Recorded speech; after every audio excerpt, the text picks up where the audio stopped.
आज हम ये जो फिफ्थ यूनिट है मानव विकास, इसके बारे में समझेंगे। देखिए ये हमारे जो सिलेबस में दिया हुआ है कि इंट्रोडक्शन हो गई, मानव विकास की ऐतिहासिक यात्रा, किस तरह से ह्यूमन डेवलपमेंट का कॉन्सेप्ट डेवलप हुआ है, इकोनॉमिक और सोशल डेवलपमेंट किस तरह से है, ह्यूमन डेवलपमेंट को कैसे मेज़र किया जाता है या मापा कैसा जाता है, मानव विकास और मानव निर्धनता सूची।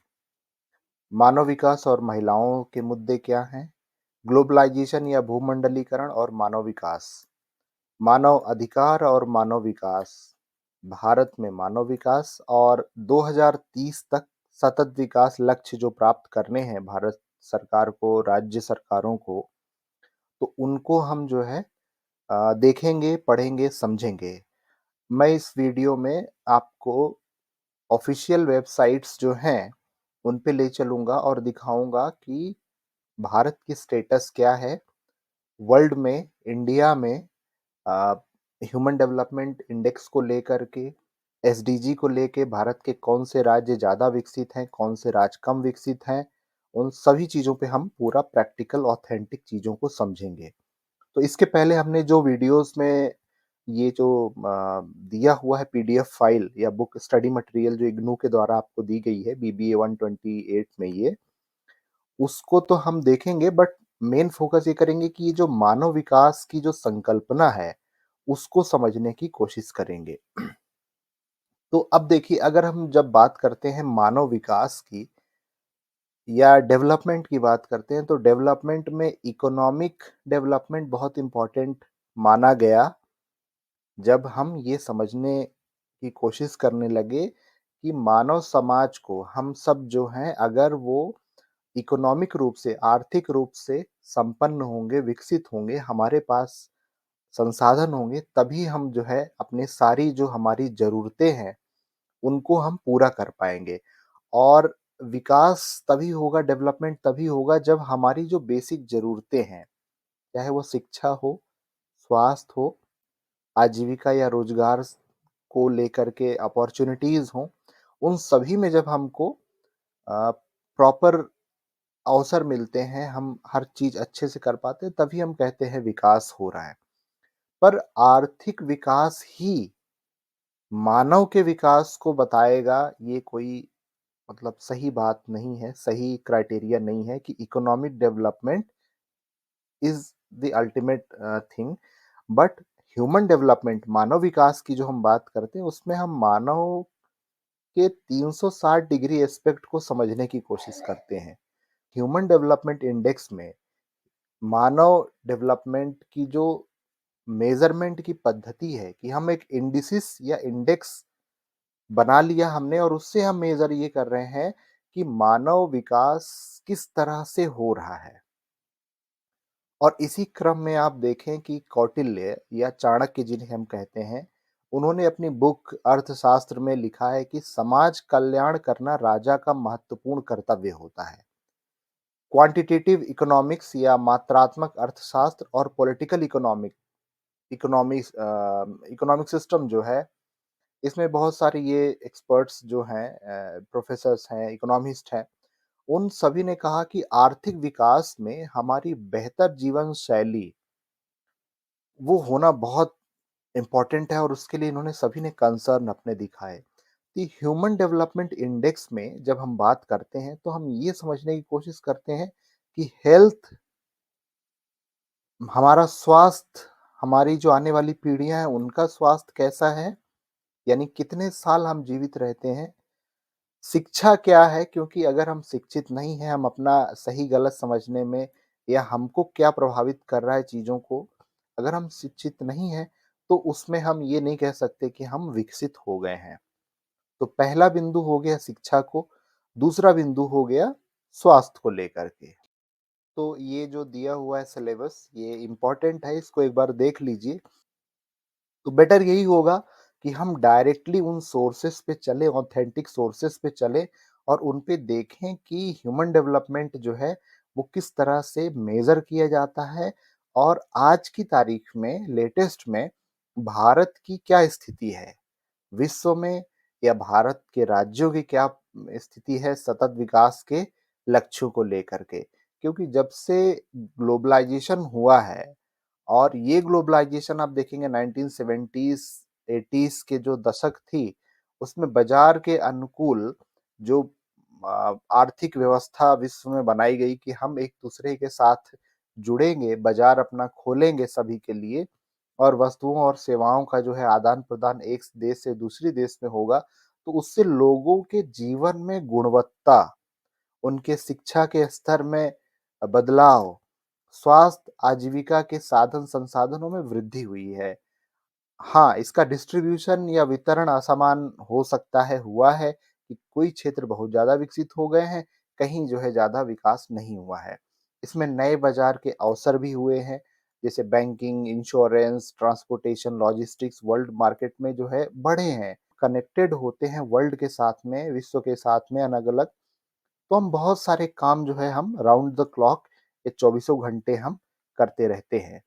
तो इस तरह से ये आप पढ़िए बट मैं आपको डायरेक्टली जो है अब लेके चलता हूँ वेबसाइट पे और उस पे हम जो है डायरेक्टली देखेंगे कि इसमें जैसे यहाँ दिया हुआ है ये सतत विकास के लक्ष्य को लेकर के कि वर्ष 2030 तक के लिए भारत सरकार ने हम अलग-अलग राज्यों में जो है वो सतत विकास लक्ष्यों को लेकर के जो 17 सस्टेनेबल डेवलपमेंट गोल्स हैं उनको उन पे क्या काम किया है, उस पे क्या टारगेट रखा है।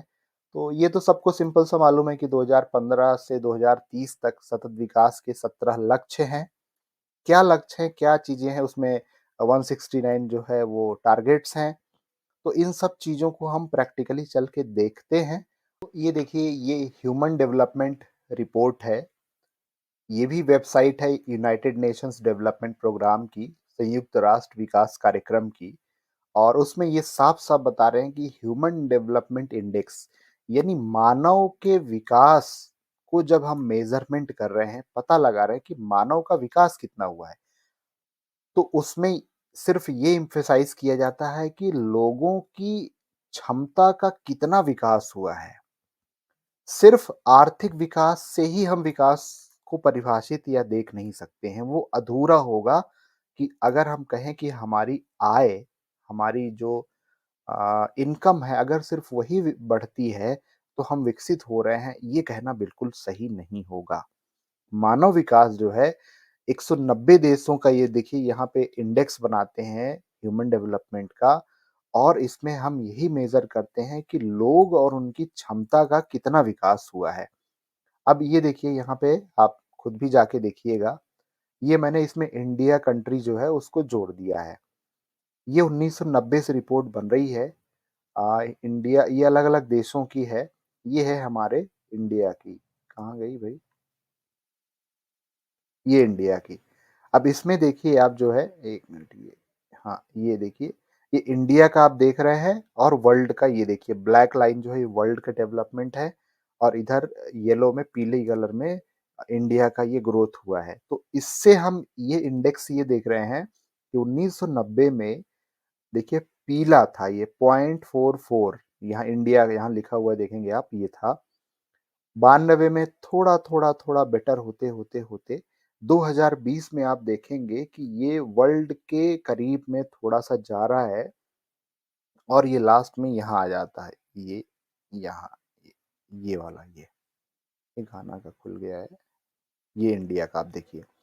तो 2021 का ह्यूमन डेवलपमेंट इंडेक्स की वैल्यू अगर आप देखेंगे तो 0.633 आ रही है। लाइफ एक्सपेक्टेंसी एट बर्थ 3 चीज़ें यहाँ पे देखिए आप इम्पोर्टेंट दी हुई हैं 4 चीज़ें। पहला है कि जन्म के समय जब जन्म किसी बच्चे का होगा तो कितने साल जीवित रहेगा ऑन एन एवरेज तो 67.2 ईयर्स 67 साल जो है एक बच्चा जन्म लेने के बाद हमारे भारत में जीवित रहता है। ये अनुमान ये एस्टिमेट निकाला गया है। और उसमें से पढ़ाई कितने साल करता है 11.9 ईयर्स लगभग 12 साल जो है बच्चे स्कूल जाते हैं। एक्सपेक्टेड जो है और एवरेज ईयर्स ऑफ स्कूलिंग वो 6.7 ईयर्स। तो एक्सपेक्ट ये किया जा रहा है कि 12 साल जाएँगे बच्चे स्कूल और जाते कितने साल हैं 6.7 ईयर्स। और सकल घरेलू जो प्रति व्यक्ति आय है वो 6590 2017 के स्थिर परचेसिंग पावर पैरिटी के डॉलर्स के हिसाब से यहाँ पे लिया गया है। तो ये आप इस तरह से यहाँ पे इंडिया का परफॉर्मेंस देख सकते हैं।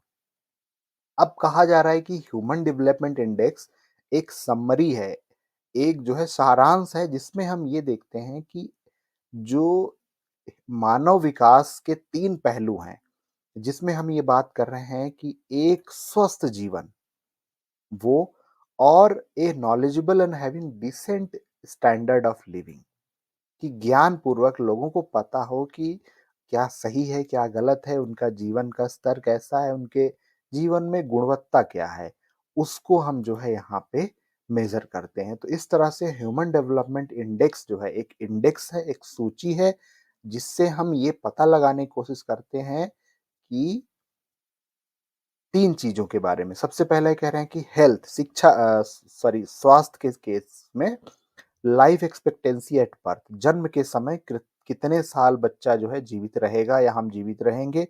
दूसरा है शिक्षा का डायमेंशन या क्षेत्र, जिसमें हम ये देखेंगे कि शिक्षा कितने वर्ष तक ग्रहण करता है, जब तक कोई व्यक्ति 25 साल का होता है, कितने साल वो एक्सपेक्ट किया जाता है और एक्चुअल में कितना वो जा रहा है।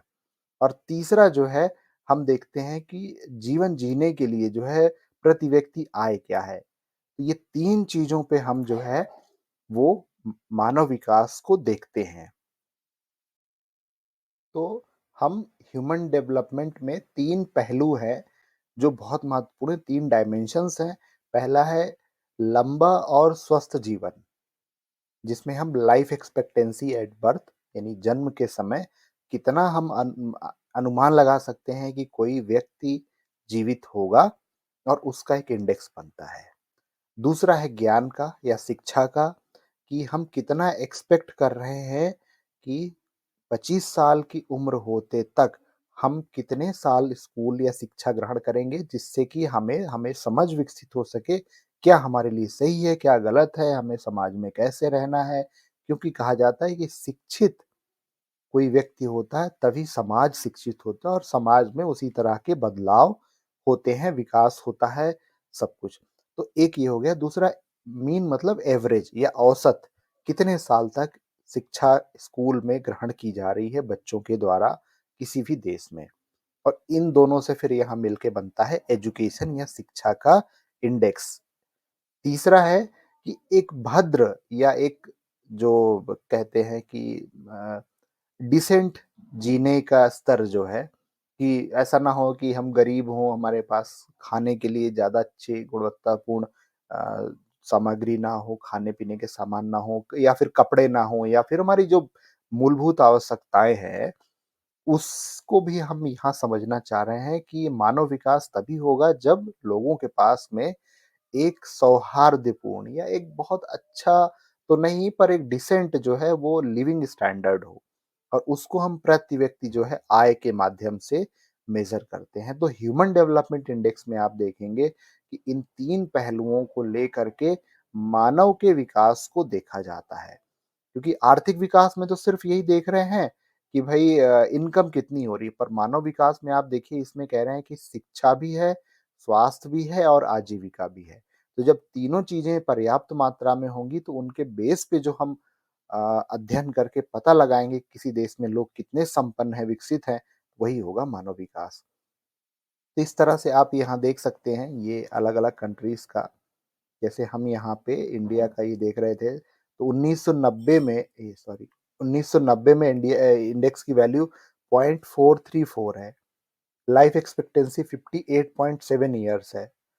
हम एक्सपेक्ट करते थे कि 8 साल हमारे बच्चे स्कूल जाएँगे, 25 साल होने से पहले तक। और जा कितने रहे थे? मात्र 2.8 ईयर्स, 3। और ग्रॉस नेशनल या सकल घरेलू प्रति व्यक्ति आय 1790 जो है कांस्टेंट 2017 के डॉलर्स में यहाँ पे निकाली गई। तो ये कितना कम है इंडेक्स के वैल्यू में, जो बढ़ते हुए आप देखेंगे कि भारत का ये यहाँ पे काफ़ी अच्छा बेहतर परफॉर्मेंस होते हुए मानव विकास को यहाँ पे देखा जा सकता है। हम लोग ये देख रहे हैं इस समय सस्टेनेबल डेवलपमेंट गोल्स, और ये यूनाइटेड नेशंस या संयुक्त राष्ट्र की जो है ऑफ़िशियल वेबसाइट है, तो ये इससे ऑथेंटिक कहीं कुछ मिल नहीं सकता।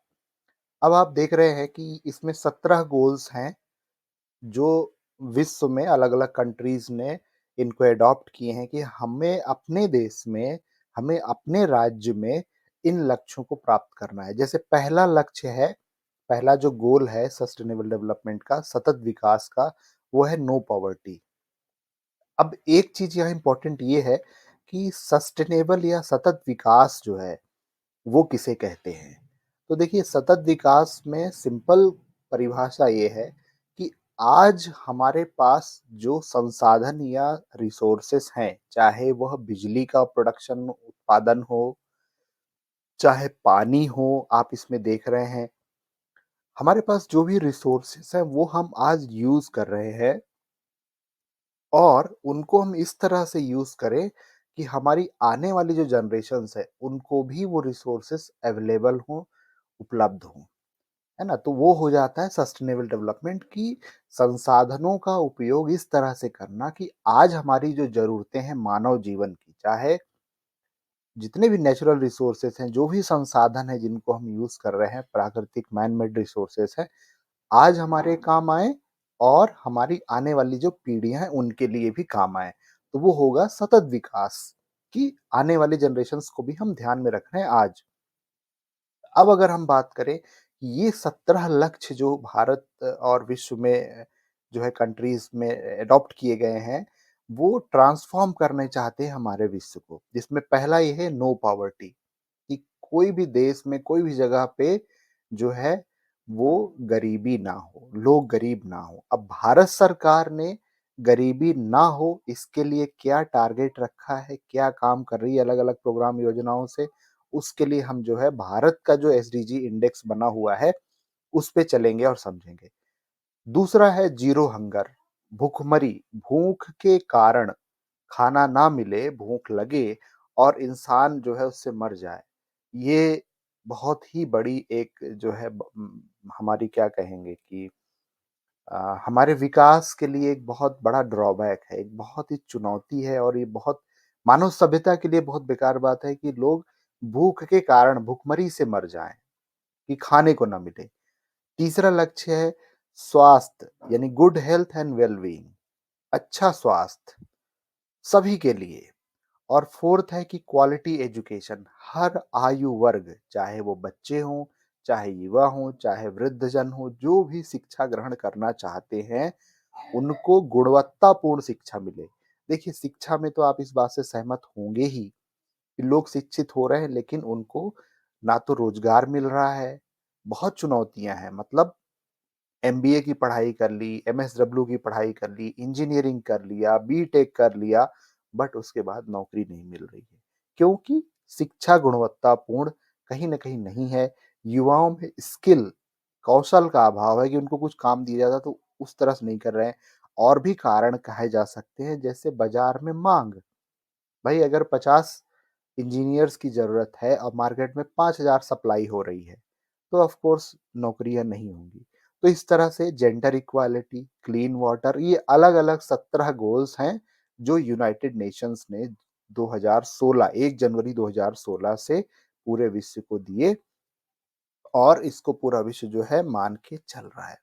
अब हम देखते हैं कि ये जो सतत विकास के लक्ष्य हैं, इनको लेकर नीति आयोग ने जो है ये इंडेक्स बनाया है, डैशबोर्ड बनाया है 2020-21 का, जिसमें आप जो है इन चीज़ों को बढ़िया से हम देख सकते हैं, समझ सकते हैं। तो ये देखिए ये यहाँ पे इंडेक्स है, एसडीजी इंडेक्स इंडिया का 2020 का, 19 का, 18 का। तो हम यहाँ पे स्टेट्स और यूनियन टेरिटरीज़, ये यूनियन टेरिटरीज़ इधर स्टेट्स का हो गया। ये टेबल फॉर्म में भी देख सकते हैं और ये मैप में देख सकते हैं। तो इंडिया में आप देखिए, ये यहाँ पे देखेंगे कि 1 मिनट थोड़ा-सा इसको एडजस्ट कर लिया जाए। हाँ, अब ये अचीवर्स में ये ब्लू कलर में जो हल्का-सा लाइट ब्लू है 100 पॉइंट में ये हैं। अचीवर्स में कौन है भई? अचीवर्स में कोई नहीं दिख रहा है। फ्रंट रनर्स में आप देखिए 60 मतलब 100 के स्केल में अगर आप देखें तो ये जो अलग-अलग राज्य हैं हमारे ये उत्तर के राज्य हैं, इधर गुजरात हो गया, महाराष्ट्र हो गया, इधर तमिलनाडु, केरल वगैरह जो हैं, इधर ये नॉर्थ ईस्ट के जो 2 स्टेट्स हैं, ये हमारे जो है फ्रंट रनर्स हैं और परफॉर्मर्स यानी एवरेज रहे हैं जो ये इधर आप देखेंगे कि उड़ीसा हो गया, छत्तीसगढ़ हो गया, इधर मध्य प्रदेश हो गया, उत्तर प्रदेश, तो ये जो राजस्थान वगैरह ये हमारे फ्रंट सॉरी परफॉर्मर्स स्टेट है जिनका एवरेज परफॉर्मेंस है और एस्पिरेंट 049 में यहाँ पे तो कोई नहीं दिख रहा है। अब अगर आप देखें कि ये 17 गोल्स जो है उनको लेकर के इंडेक्स बनाया गया है कि कौन से स्टेट कौन सा अच्छा कर रहे हैं, क्या कर रहे हैं। अब अगर आप देखें कि गोल वाइज 2019 से 20 में कंपैरिजन में तो यहाँ पे गोल 1 में 100 में आप देखेंगे कि 60 लगभग में हमने अचीव किया है। गोल 2 या जो भुखमरी का था, पहला तो गरीबी का था, दूसरा भुखमरी का, तो इस तरह से आप यहाँ पे हम देखेंगे कि हमने यहाँ परफ़ॉर्म किया है। अब थोड़ा-सा अगर हम लोग जैसे ये पहला गोल है नो पॉवर्टी का, उसको अगर हम देखें, तो गरीबी के लिए देखिए हमने जो है ये आप देखेंगे कि गरीबी की स्थिति कहाँ क्या है। ये भारत के मैप में अगर आप देखेंगे, तो आपको दिखेगा कि इसमें जो फ्रंट रनर्स हैं, जो गरीबी कम करने में काफ़ी अच्छे हद तक सफल हुए हैं, तो ये देखिए ये राज्य हैं जो हरे से हैं, जो सबसे फ्रंट रनर हैं, आगे दौड़ रहे हैं, अच्छा परफ़ॉर्म कर रहे हैं। परफ़ॉर्मर स्टेट में जैसे आप यहाँ ये देख रहे हैं इधर नॉर्थ ईस्ट के कुछ स्टेट्स हो गए तो ये हो जाते हैं और एस्पिरेंट या जिनमें गरीबी की स्थिति हम अच्छे से नहीं परफॉर्म कर पाए, गरीबी नहीं कम कर पाए हैं, वो ये देखेंगे आप उड़ीसा और ये इधर छत्तीसगढ़, मध्य प्रदेश, उत्तर प्रदेश ये कुछ बिहार ये जो स्टेट्स हैं झारखंड, ये स्टेट्स लाल वाले जो आपको दिख रहे हैं, ये है एस्पिरेंट या अच्छा परफॉर्म नहीं कर पाए, इनमें और ज़्यादा डेवलपमेंट के भी स्कोप है। अब देखिए यहाँ पे ये जो नो पॉवर्टी इंडिकेटर की लिस्ट बनी हुई है, किससे हम मेज़र कर रहे हैं कि सतत विकास के जो पहला लक्ष्य है, ये है कि गरीबी ना हो, हटाई जाए, बिल्कुल तरी से हटा दिया जाए। तो उसमें टारगेट ये रखा गया है कि परसेंटेज ऑफ पॉपुलेशन जो जनसंख्या है, उसका कितना प्रतिशत लोग राष्ट्रीय गरीबी रेखा के नीचे हैं। तो टारगेट रखा गया था कि 10.96 रखा जाए जो है टारगेट और इंडिया में 2020 का इंडेक्स है, इसमें 21.92 21.92 ये जो है अचीव हुआ है और इसमें अगर आप देखें अलग-अलग स्टेट्स में गरीबी की क्या स्थिति है, तो ये वाला जो है यहाँ पे आपको जैसे छत्तीसगढ़ में आप देखेंगे 39.93 ये प्रतिशत लोग गरीबी रेखा के राष्ट्रीय रेखा जो है उससे नीचे है मतलब गरीब है। अगर ये आप दादरा नगर हवेली की देखें तो इसमें भी यही है 39.31 दिल्ली में देखेंगे तो 9.91% लोग ही गरीबी रेखा के नीचे है। तो ये हमारा परसेंटेज का ये हमने लक्ष्य रखा है। और अगर हम देखें जैसे केरल में 7% लोग ऐसे हैं जो गरीबी रेखा से नीचे हैं। भारत में टारगेट कितना रखा गया कि 10.96% लोग ही गरीबी रेखा के नीचे रहें, लेकिन ऑन एन एवरेज 22% लोग लगभग में 21.92 गरीबी रेखा के नीचे हैं। तो एक इंडिकेटर के माध्यम से यहाँ ये हो जाता है। दूसरा जो इंडिकेटर है, सूचकांक है, जो सूचित करता है, हमको बताता है गरीबी को लेकर के, वो है कि कितने प्रतिशत परिवार ऐसे हैं जो कच्चे घर में रह रहे हैं, कच्चे मकान में रह रहे हैं। तो टारगेट रखा भारत सरकार ने कि हम ज़ीरो हमारे भारत में कच्चे मकान वाले घर हम 2030 तक ज़ीरो यानी कोई भी कच्चे घर में नहीं रहेगा। लेकिन एक्चुअल में भी 2020 की स्थिति में आप देखेंगे क्या है 4.2% लोग परिवार कच्चे घर में जो है वो रह रहे हैं और अंडमान निकोबार में जीरो है ये आप देखेंगे कि यहाँ पे ये वाला जो है ये आपको अलग-अलग जो है स्टेट का ये परफॉर्मेंस यहाँ पे देखने को ये मिल रहा है। जैसे ये उड़ीसा में 14.2% लोग ऐसे हैं जो कच्चे घर में रह रहे हैं।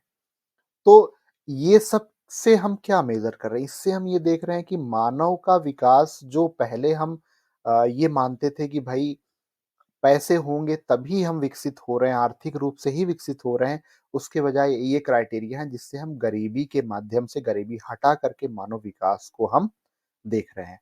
तीसरा क्राइटेरिया क्या दे रहा है कि ऐसे लोग पर्सन्स जिनको एम्प्लॉयमेंट या रोजगार दिया गया है as a percentage of person जिन्होंने माँग की थी एमजी नरेगा में।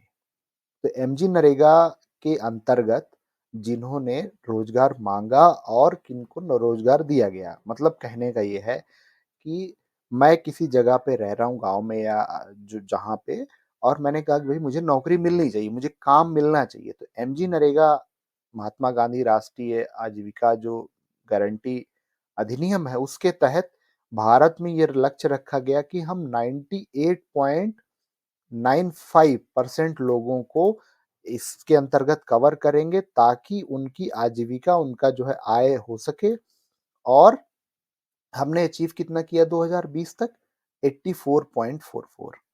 ये ओवरऑल भारत। अब ये राज्य वाइज अलग-अलग ये आप देख सकते हैं। जैसे अरुणाचल प्रदेश में 95.44% हमने लोगों को मतलब ये क्राइटेरिया जो है ये वाला इसमें ये है कि कितने लोगों ने माँग की कि हमको काम चाहिए और उसमें से कितने लोगों को काम मिला। तो सबसे ज़्यादा देखेंगे ये 95% के अरुणाचल का है, फिर ये जो है छत्तीसगढ़ में 77% है, 97% गोवा में है, 79 तो ये इस तरह से एक इंडिकेटर ये हो जाता है।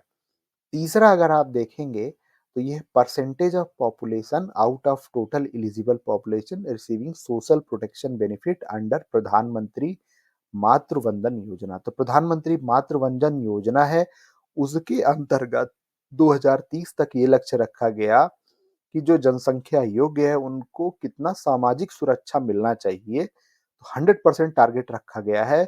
2020 में हम 91.38 जो है भारत अभी अचीव कर चुका है।